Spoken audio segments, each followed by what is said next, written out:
पाठ 3. एकीचे बळ. एक इटिया नावाचे गाव होते. त्या गावाजवळच एक घनदाट जंगल होते. जंगलात अनेक पशु, पक्षी आनंदाने एकत्र राहत होते. त्या जंगलातील पक्षी नेहमीच थवा करून उडत असे.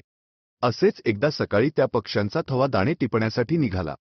त्या सर्वांना एका ठिकाणी भरपूर दाणे दिसले. ते पाहून सर्व पक्षी खाली उतरले.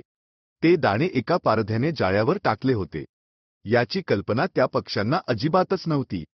दाणे जाळ्यावर टाकून तो पारधी झाडामागे लपून बसला होता. त्याने पक्ष्यांना दाणे खाताना पाहिले.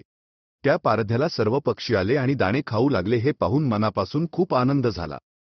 थोड्या वेळाने पक्ष्यांचे दाणे टिपून झाले आणि सर्व पक्ष्यांनी उडण्याचा प्रयत्न केला. पण त्यांना काही उडता येईना, कारण ते सर्व पक्षी जाळ्यात अडकून बसले होते. पक्षी हुशार होते. त्यांनी एक युक्ती केली. ते सगळे एकाच वेळी जाळ्यासह उडायला लागले. ते पाहून पारध्याला नवल वाटले.